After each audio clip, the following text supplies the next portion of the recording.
Welcome to yet another episode of taste and trails. സമയം ഇപ്പോൾ രാത്രി ഏകദേശം 10:30 രാത്രി അങ്ങനെ ഇരുന്നപ്പോൾ പെട്ടെന്നൊരു തോന്നൽ, ഒരു നൈറ്റ് ഡ്രൈവിന് പോയാലോ? ഉടനെ അടുത്ത ചോദ്യം എത്തി, എവിടേക്ക്? അങ്ങനെ അധികം ആലോചിക്കാതെ ഡെസ്റ്റിനേഷൻ തീരുമാനിച്ചു, ഷഹീദ് ഭഗത് സിംഗ് ഇന്റർനാഷണൽ എയർപോർട്ട്. ഈ യാത്ര ആരെയെങ്കിലും കൊണ്ടാക്കാനോ കൂട്ടിക്കൊണ്ടുവരാനോ ഒന്നുമല്ല, വെറുതെ ഒരു ഡ്രൈവ്, ഒരു രാത്രി, കുറച്ച് നല്ല കാഴ്ചകൾ, അത്രമാത്രം. അങ്ങനെ കുറച്ച് മുന്നോട്ട് പോയപ്പോൾ എയർപോർട്ടിലേക്കുള്ള അപ്രോച്ച് റോഡ് തുടങ്ങി. ഈ റോഡ് എനിക്ക് ഒരുപാട് ഇഷ്ടമാണ്. രണ്ട് വശത്തുമുള്ള ലൈറ്റിംഗ്, വൃത്തിയായി പരിപാലിച്ച റോഡുകൾ, വലിയ മരങ്ങൾ, ഇതൊക്കെ ചേർന്നാൽ നമ്മൾ മറ്റൊരു നഗരത്തിലേക്ക് പ്രവേശിക്കുന്ന ഫീലാണ്. രാത്രിയിൽ ഇതിൻ്റെ ഭംഗി ഒന്നുകൂടി കൂടും. ഓരോ മീറ്റർ മുന്നോട്ട് പോകുമ്പോഴും എയർപോർട്ട് അടുത്ത് വരുന്നതിൻ്റെ ഒരു എക്സൈറ്റ്മെൻറ്റ് കിട്ടും.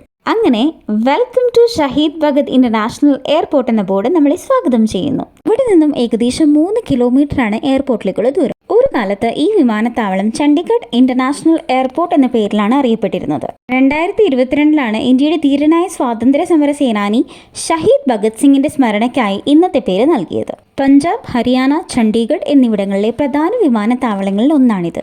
ഇവിടെ നിന്ന് ഇന്ത്യയിലെ പ്രധാന നഗരങ്ങളിലേക്കും വിദേശ രാജ്യങ്ങളിലേക്കും സർവീസുകളുണ്ട്. ഓരോ യാത്രയും ഓരോ അനുഭവമാണ്.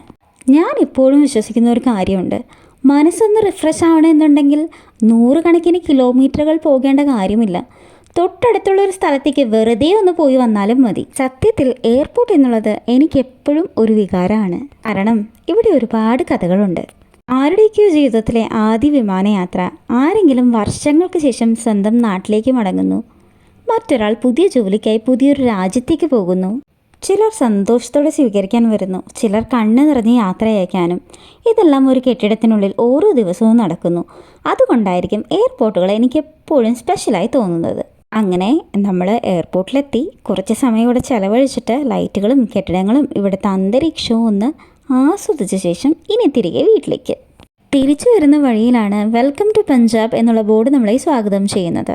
ആ ബോർഡ് കടന്നു പോകുമ്പോൾ ഒരു കാര്യം മനസ്സിൽ വന്നു, ഒരു യാത്രയുടെ ഭംഗി അതെവിടേക്കാണ് പോയത് എന്നതിലല്ല, മറിച്ച് ആ യാത്ര നമുക്ക് എന്ത് അനുഭവമാണ് സമ്മാനിച്ചത് എന്നതാണ്.